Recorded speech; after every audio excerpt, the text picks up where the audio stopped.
Today, the WMD Performance Mixer arrived, and I have wanted this probably since day one as well, because I'm always routing all my stuff from all the way down here into these little ST mixes, which have served me well, beyond well, for 2.5 years. I have 2 of these, and each one of them is a stereo pair, so that's 8 stereo inputs out of the rack. However, there's no panning. I can't do pans here. I can't do mono effects or mono sounds here really as well. Anyway, no justifications. I wanted the damn thing. I found a used one on Reverb, relatively cheap compared to the fact that it's discontinued now, so the prices are going through the ceiling. And I just got it mounted in here, and I've started wiring up a few things. I figured out a couple of interesting oddities with it already. This was going to be a patch from scratch, kind of. I do have a head start as usual because as soon as I get off work, I come here, sit down, plug a few things in. I was just experimenting with routing and auxiliary sending and things like that and returning. And naturally, sounds start to develop that sound cool. So on goes the camera just in case. And we'll see. We'll see how this turns out. What do I want to do first? I guess this film is going to be me exploring the WMD Performance Mixer, the PM mutes over here, and the channel extender over here. So I literally have 10 channels. 4 of them are stereo, true stereo. And at least for right now, I've got 2 chainsaws going into just channel 9, which is kind of badass. So is it really 10 channels, or is this really like 20 channels? Because you've got an A and a B up here. So I've got, what is this? I got plates going into A, input on channels 1 and 2. I've got ensemble going into B on 1 and 2. So that's doubled up. I guess the whole point of buying the Performance Mixer was that I wanted tons of I/O right in the rack. And this is probably not going to sit inside the rack because look how big this is. This is huge, so it's probably not going to live inside my case. I have that little Moog case that I bought. I'll probably put the mixer in that and just set it right in front of the rack, and just do all the I/Os down into it. We'll see. That's probably going to be a spaghetti mess, but we'll see what that turns out like. All right, so let's start some sound. What do you say? How do I do that? Finally, I have pans. So my left and right plates are going to be panned left and right. Let me turn these down to begin with.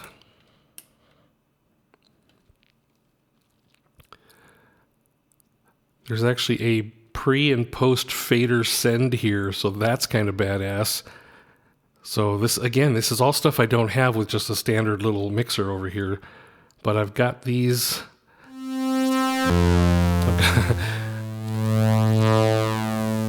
So I've got plates making some noise.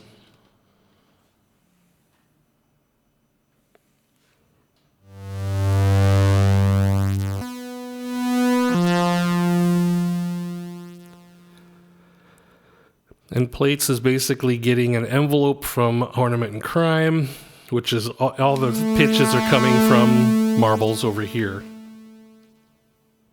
So that's all we have set up so far. I do have a sub coming out of Ensemble here, which I could turn on by switching 1 and 2 channels to A and B.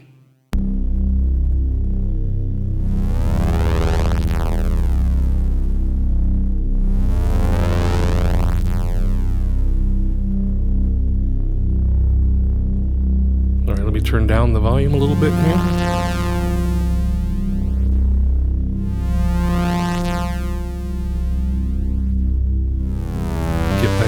Dog compressor under control.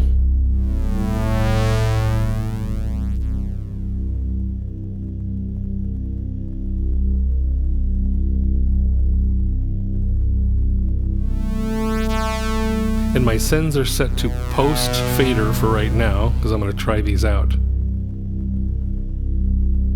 I have auxiliary send 1 coming over here to disting, which is a ping pong delay timed to the clock.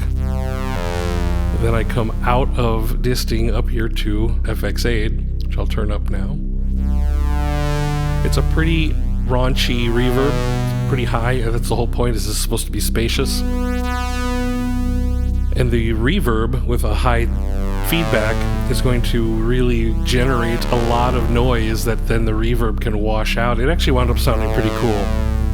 So to get the mixer to send channels 1 and 2 to the aux, which is then going to go over here to disting, I have to switch it to channel 1, or aux 1. Alright, so it's going up to aux 1 here, and then I raise the attenuator to send some of that signal to the effects channel.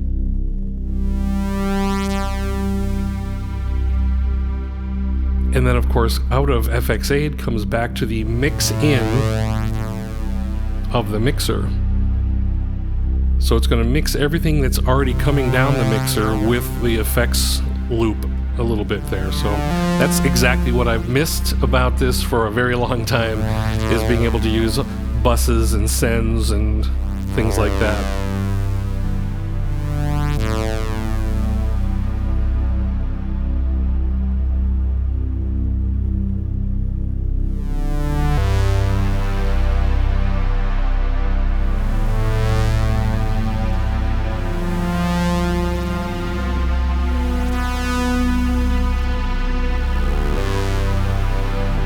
And then I have these mutes right here, which is another thing I've really missed for a long time, is having mutes.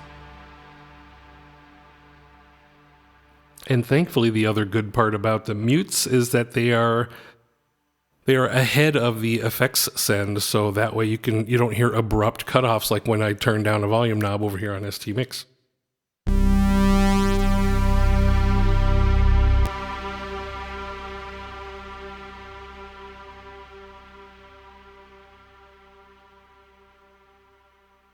With the exception of my Ensemble sub, for some reason that cuts out real quick.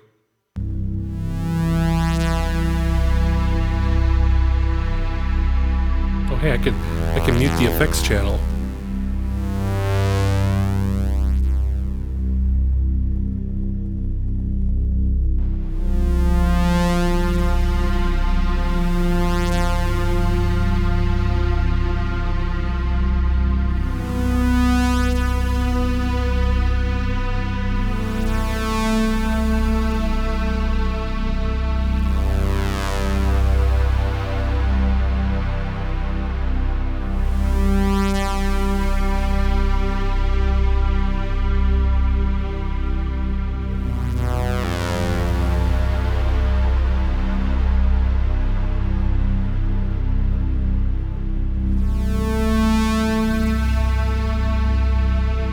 I'm going to set the mixer out to 12 o'clock and just raise my outs amplifier a little bit.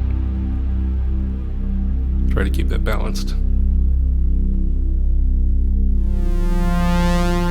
In the DAW, it looks like I'm at about a negative 18, which is where I like to be.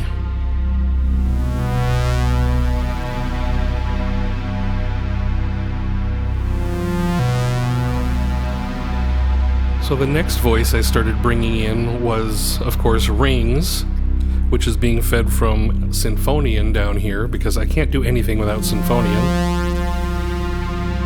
And it's only doing just a tinkly little arp, but I don't really want to hear the arpeggiator as much as I want to hear what it washes into through this high feedback delay.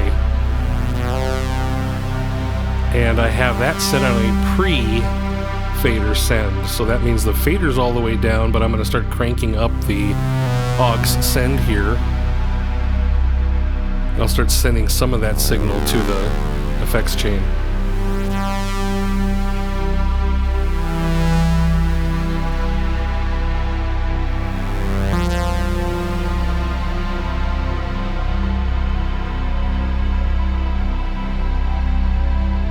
You can hear that in the background. It sounds kind of like this.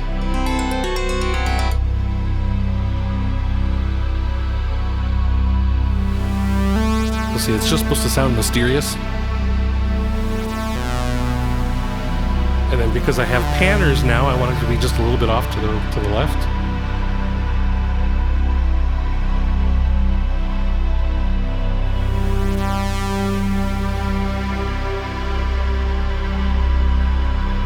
Yeah, and another thing this guy has is a gain knob here, so I can actually boost the volume if I need to.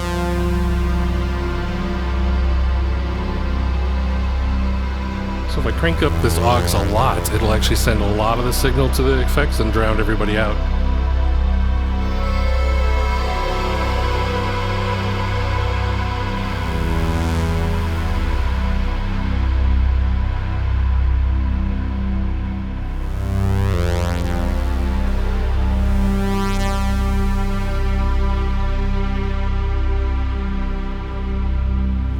So I'm not sure if there's a CV for that.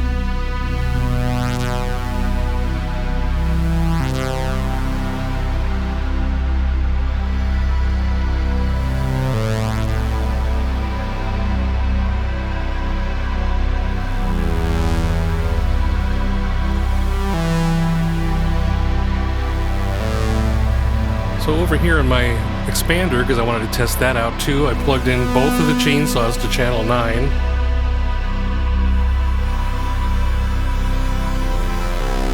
Which sound kind of monotonous like this right now.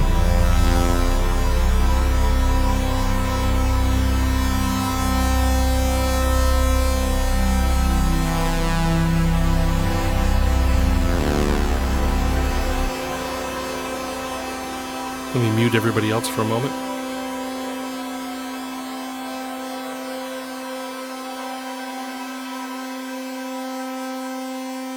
Let me mute the effects. So I wanted to tune the chainsaws to be in tune with each other,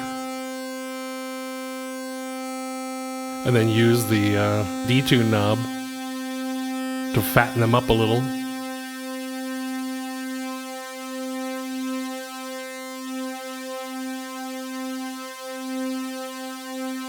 So I think my idea behind what I want to do with chainsaw is I want to take four voices out of the chords here from Sinfonion. So let's just do that to start with.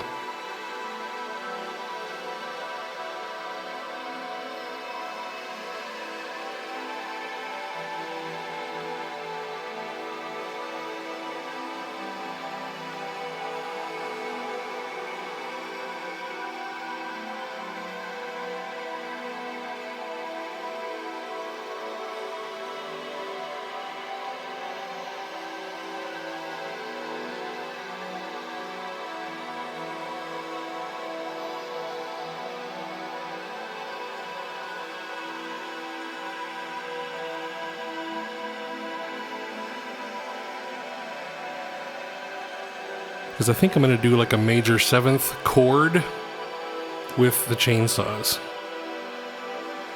That requires 4 voices, and one chainsaw only has 3 voices. So I'm going to use both chainsaws. And now, of course, I have to figure out what scale we're in. That guy back down.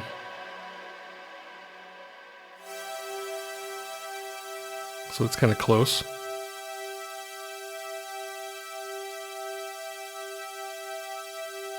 Where am I?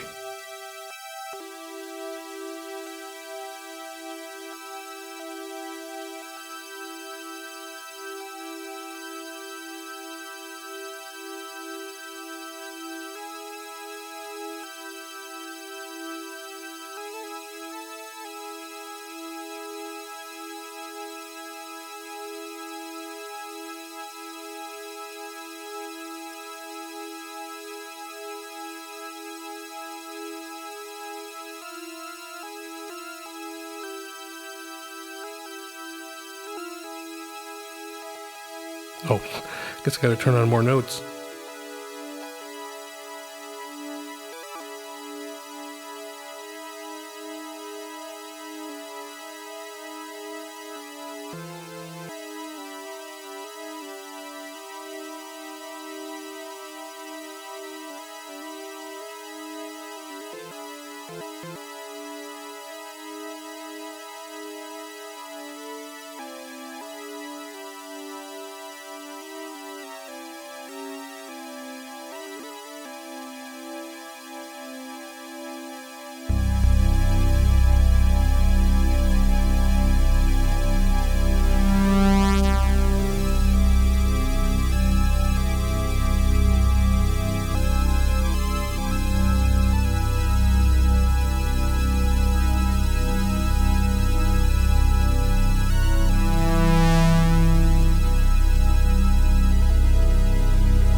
Not quite there, is it?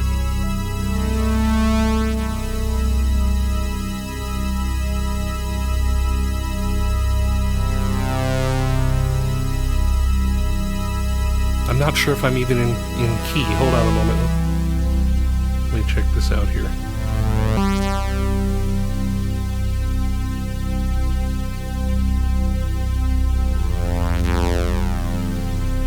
Sounds in key.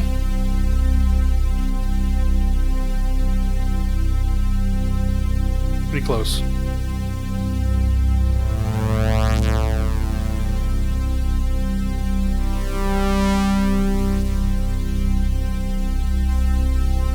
So this should be a C major 7, not an E. Maybe that's my problem.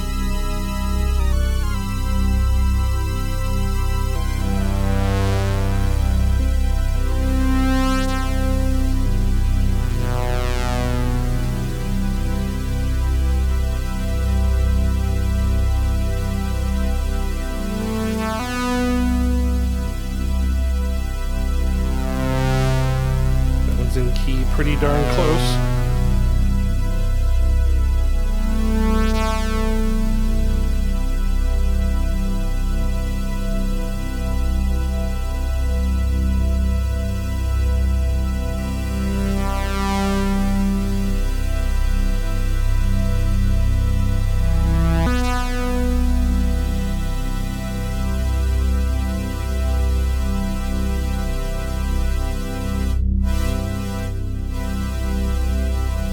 So we want to send part of that to that bus as well. And keep it quiet. I'm going to do a pre-fader. So this is going to stay quiet like this.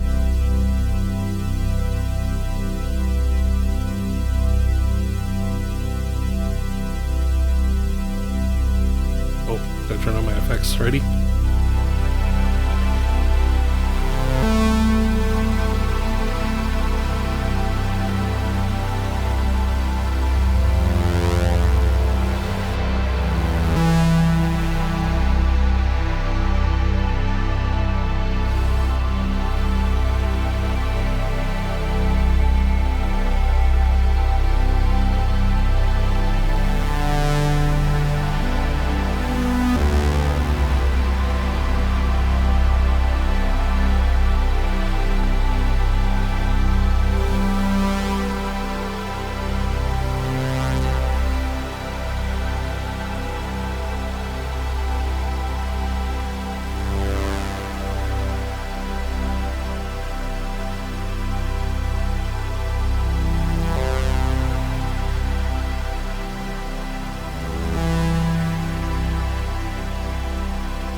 I mean, that's kind of where I was going.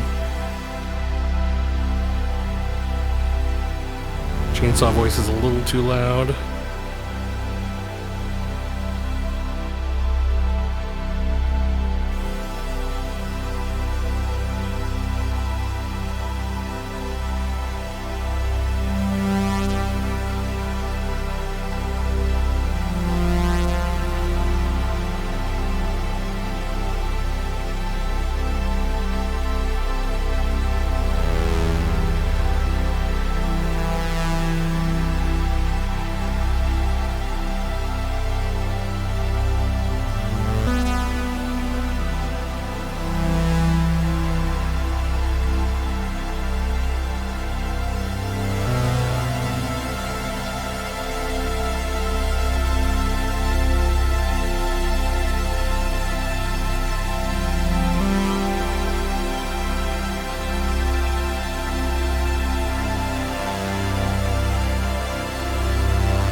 Alright, so now to test out some of the CV stuff,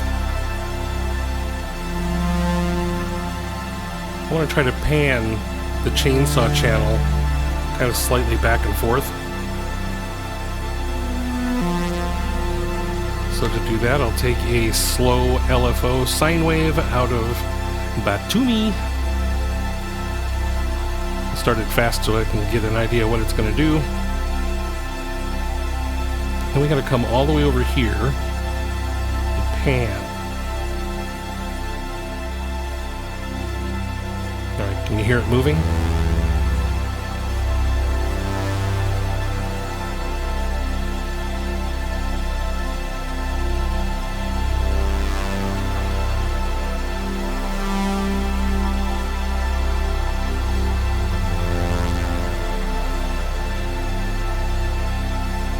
Slow it down, really slow.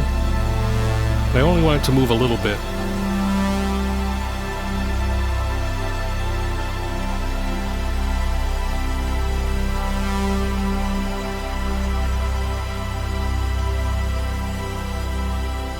Let me see if I can move the camera just a little to get Sinfonion in the frame.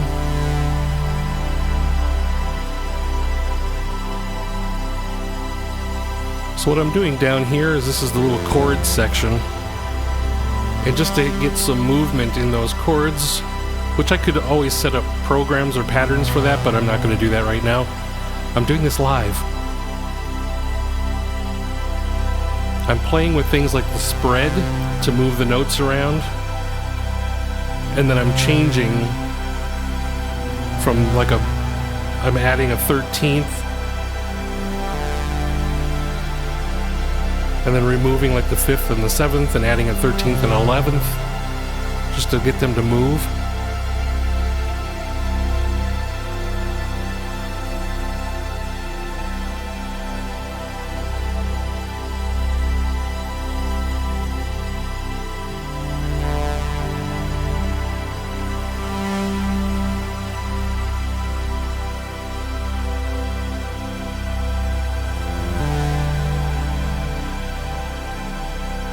So when I produce this into a real song, I will program 7 or 8 patterns that move these around for me so I don't have to do it manually.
Well, I guess another thing I could have done is use just the quad VCO for these four notes. I guess I could have done that.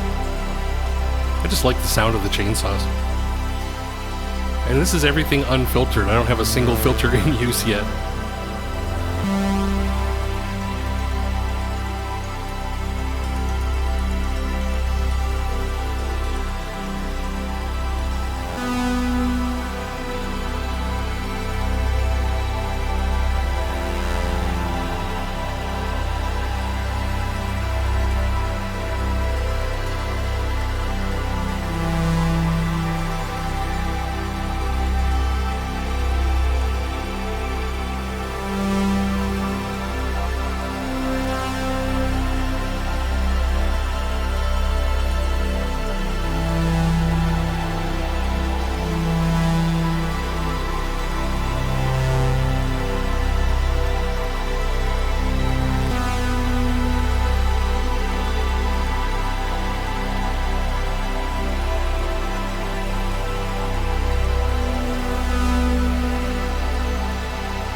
Do you hear angels singing?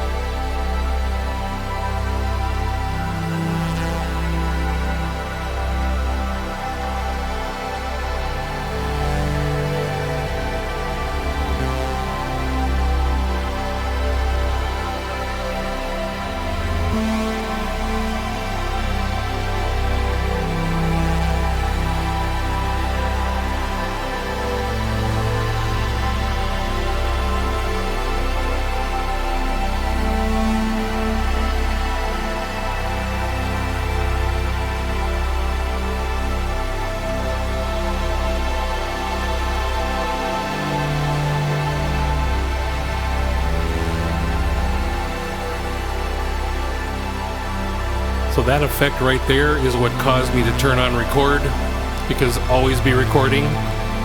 But all I'm doing is turning up the feedback on the ping pong delay. So it just kind of starts feedbacking on itself. And going into the massive reverb I have up here. Just sounds pretty cool.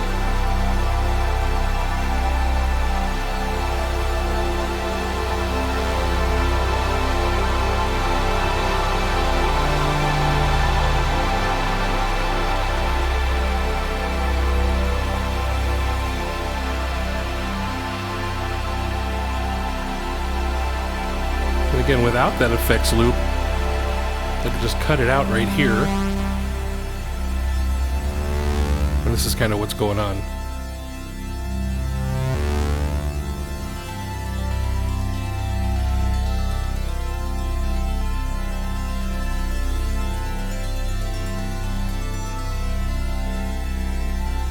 I know what I forgot to do.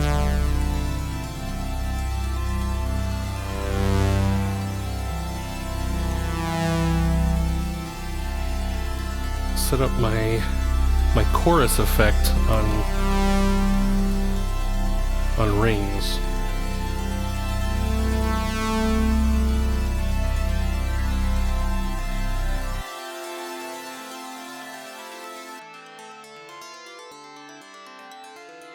So it's probably not going to sound very chorusy on a mono though.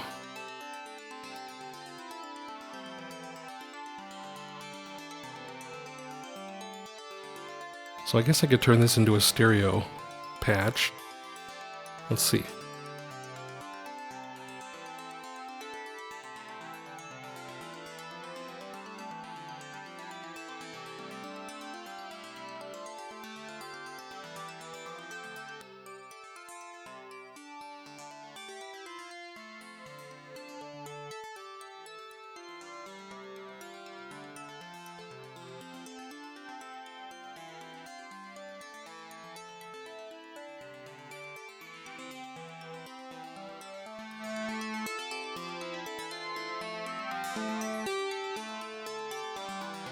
Do I have everything set up right?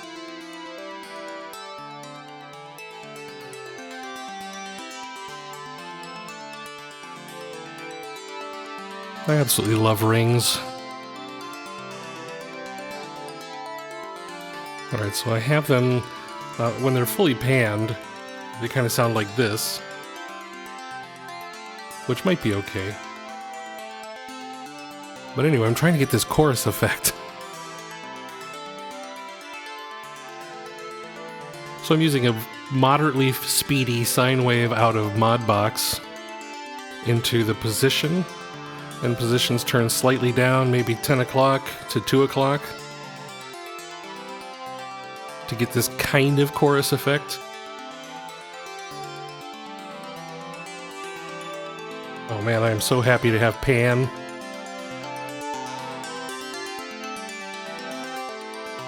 Love that.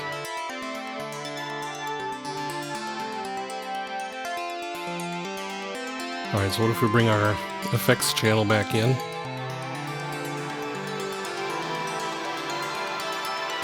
And we pull down our mains. Because all we really want to hear is the effects.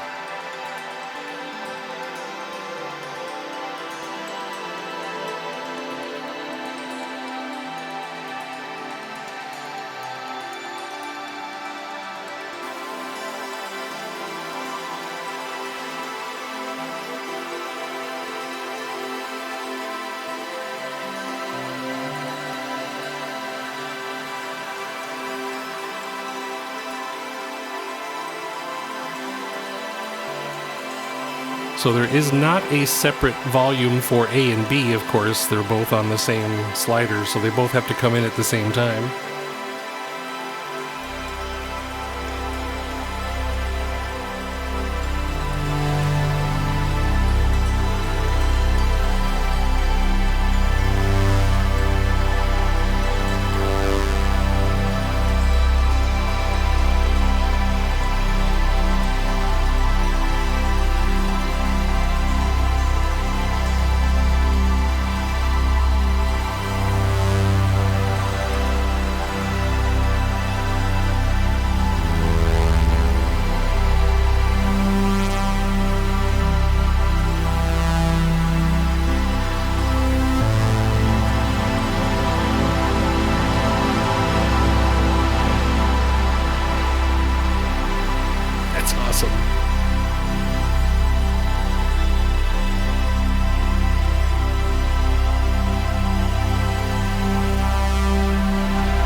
And of course, now that I'm done really testing what A and B does, I can move the sub off to another channel.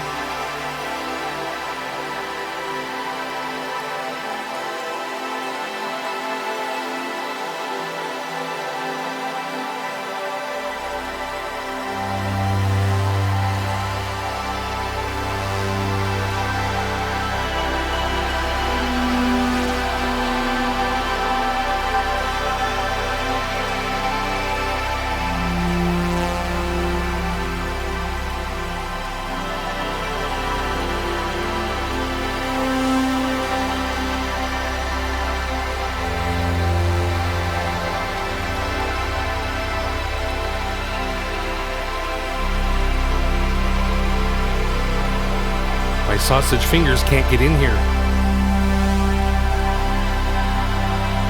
So I'm just turning up the gain on this 5 and 6 I just put in here. I'm assigning it to just one and to just A. So all of these are assigned to just A. All of these are assigned to just aux 1 or A. So I'm going to do the same with the sub now.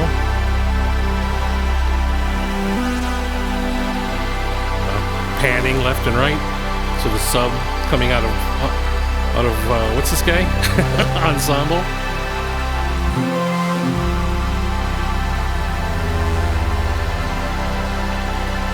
Now we'll send some of this to the effects. Maybe not much.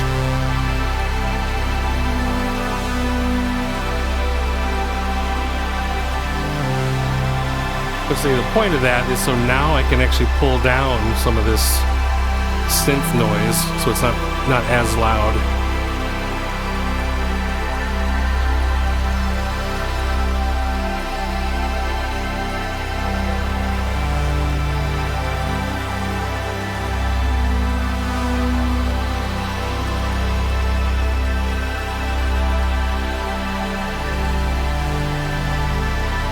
So there's one more thing I can do here. Well, actually, there's probably a million more things I can do. But what I'm thinking of doing now is taking a clock, taking a pulse out of the clock and doing my typical random skipper gate thing that I always seem to do.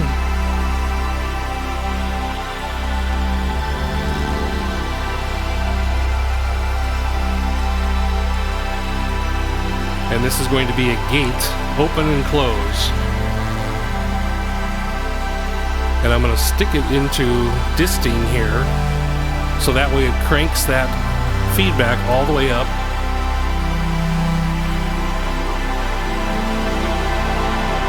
Just randomly.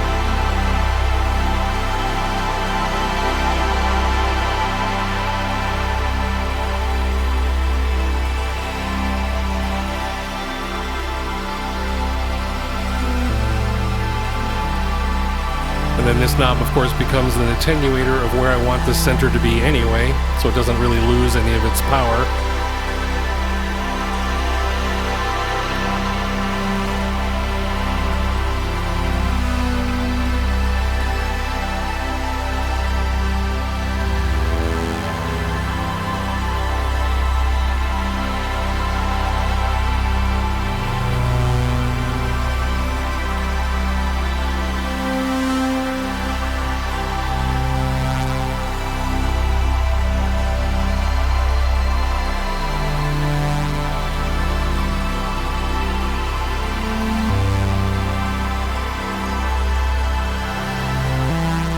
Alright, what else can I do?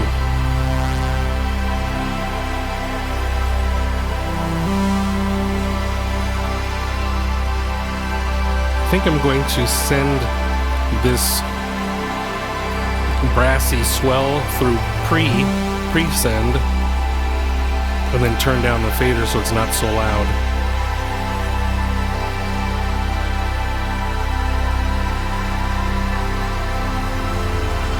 Send more of it through the effects, so that way it's a little bit less obnoxious in your face.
And I still have 4 stereo channels left. Well, 3. I have 7 and 8 that are stereo. I have 10 that's stereo, but stereo here can take 2 inputs each. Shit, I need more voices.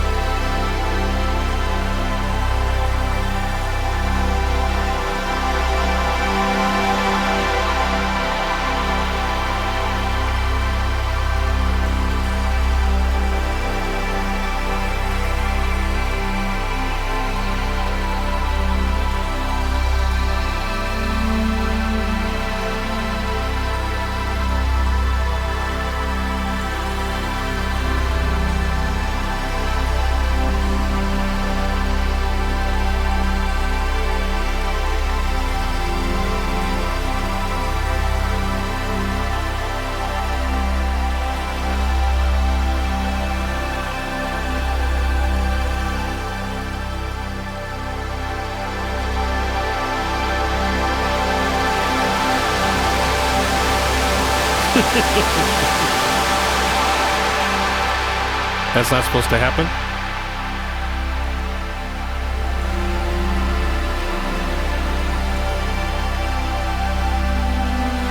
Alright, so we might need an attenuator on that.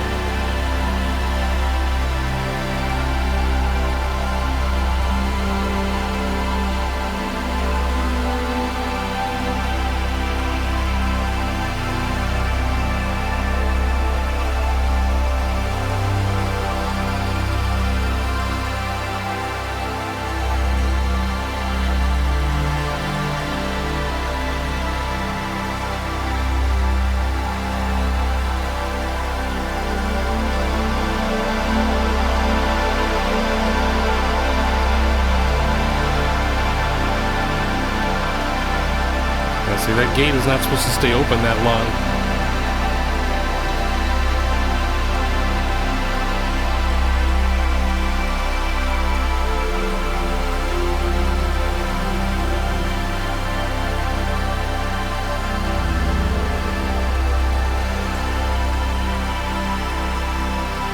So how I'm trying to set that is over here on the actual random trigger gate module. There's a little button here that does low, medium, or high probability, and then exclusive modes as far as how these different lights light up.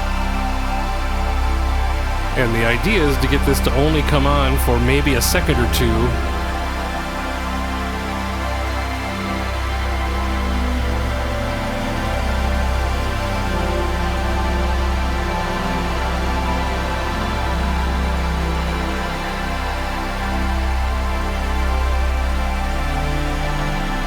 I think I have it reined in. What I did is took the skipper out to Veils and brought it down to about 25% power. So that way the gate, even though the gate will open, it's not going to open all the way and then stay that high. I still want this effect.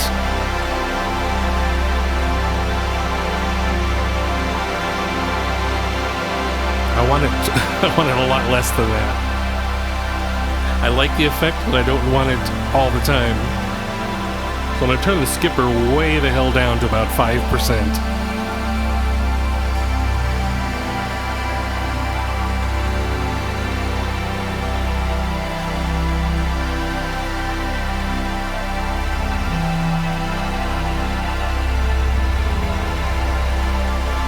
So I guess the other thing I could do is, since Pamela's is the one over here running this trigger gate,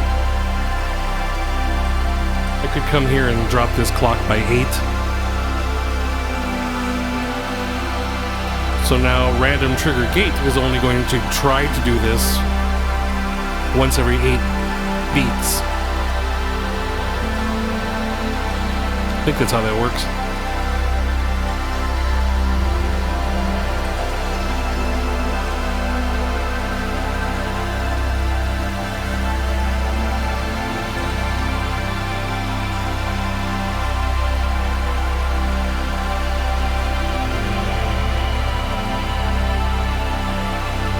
I think the only thing I want attenuation for on that gate idea is just so when this does open up wide and it stays open for 5 seconds, that it doesn't completely devour itself.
That's kind of my first look at the WMD Performance Mixer with mutes and with expanded channels.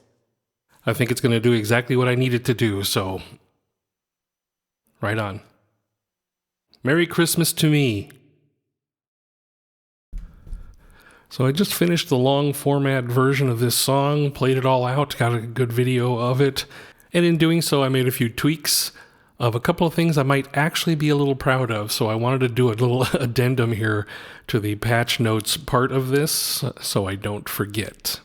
So the first thing I did, as I said in the patch notes previously, when I do this song for real, I was going to program Sinfonion, which I did. So I now have a channel here in Pamela's that now progresses the patch forward. So it changes notes. Or it changes the arpeggiator a little bit.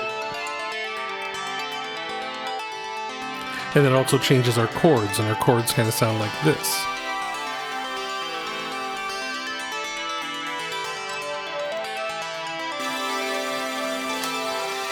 Let me get rid of all these patches real quick. So that's our chords there.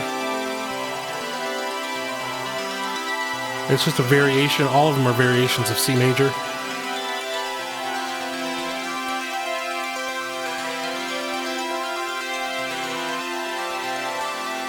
So you probably can't see my finger, but it's right down here just pushing the forward button. And what you saw me pulling out here just a moment ago, you remember I had this one in for panning.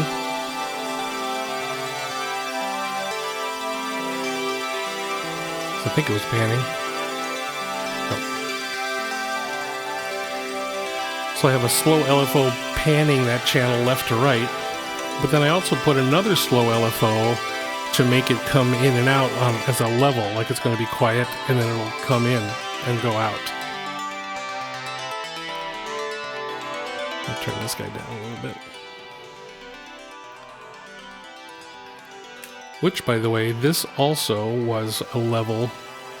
Alright, so there it is. It comes in, it happens to be panned to the left at that moment. So these two are also level automation over here on channel 3 and 4. So these only come in and let rings come through when an envelope triggers, and an envelope 3 triggers at the end. Let me make sure I'm saying this right. These levels are controlled by envelope 3. So here's envelope 3, which gets its clock from all the way over here, skipper. I can turn this up a little bit so I can maybe get a little bit more probability. I have a random trigger triggering envelope 2, and when envelope 2 ends, envelope 3 fires. And envelope 3 raises the level of the pre-fader levels, or the post-fader levels of rings, because rings otherwise is running in this effects I have. Oh, pre. There it goes. So remember, this is what ring sounds like all the time. And then when this envelope triggering happens, what happens is the unaffected rings comes in and then goes out according to the shape of its envelope. So I thought that was pretty badass. So what this envelope 2 does over here, let's roll back to B. What this one does, what it really does, is it comes and handles that thing over here that I was doing manually. Remember the thing where all the sound really builds up and it in a big feedback storm? So I figured out that using an envelope, an ADSR envelope, with power turned down a little bit, like amplitude turned down just a touch, so it doesn't hit its ceiling. But this also says it doesn't matter how long the gate stays open. It now has an attack and a decay, so it grows really big and then starts immediately shrinking again, so it doesn't grow out of control and obnoxious.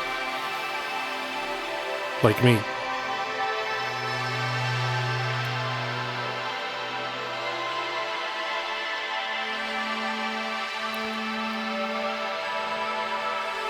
So let's see if this will ever fire.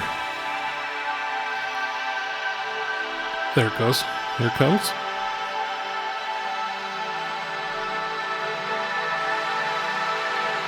So there's the big buildup of feedback.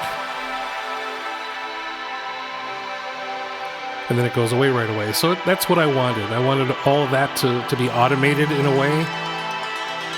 Oh yeah, and then as soon as that buildup comes and goes, the rings triggers and comes back in. So far, so good.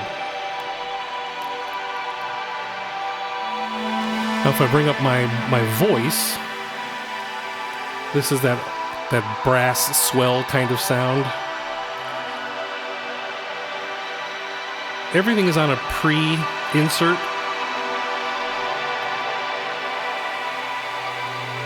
I want the effects to be really running hard here. So now I'll turn these guys way the hell up too. So I thought that was a really cool effect. I like that.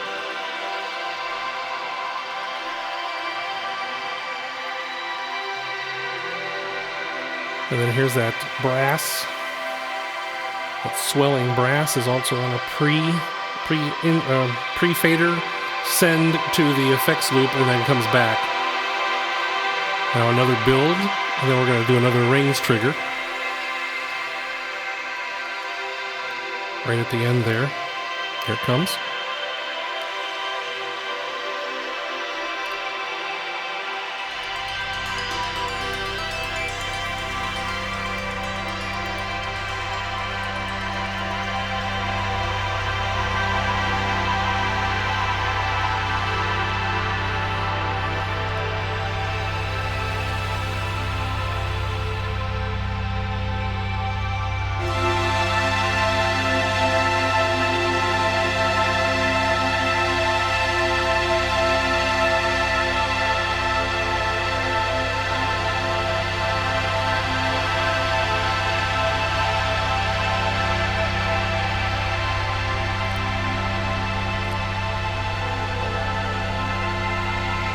So we wound up with something kind of like this, I guess.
Thankfully, now that I have panners, I can actually put rings where I want it in the stereo field. It doesn't have to be hard left, hard right, because I'm using both left and right or odd and even outputs. So that's great. So another thing I did was, I might have done this, I don't think I talked about this, but I did take another envelope, so the A envelope here. The first one is another ADSR that controls the horn or the brass rising anyway, but what I did was I duplicated it using this stat cable to just kind of swell or open the filter, if you will, of Plaits. As the volume grows, so does the filter open, so it sounds a little bit more brassy.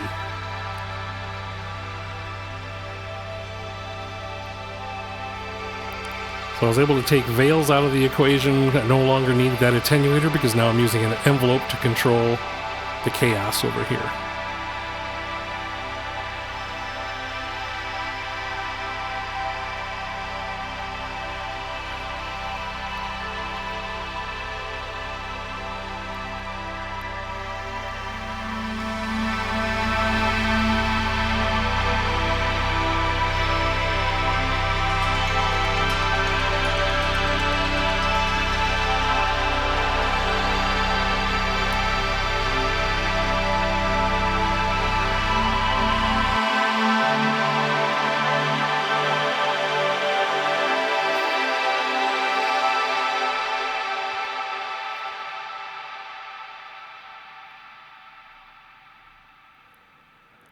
And that's it. Those are the last minute changes I made. I wanted to remember how I did this little enveloping thing, and I like it. I like using envelopes. This is why I have 3 ornament and crimes, because I need a ton of envelopes to do this kind of stuff.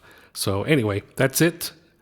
Now it's time to move on to the actual full recorded piece of music. Not sure what I'm going to call it yet. Check the title.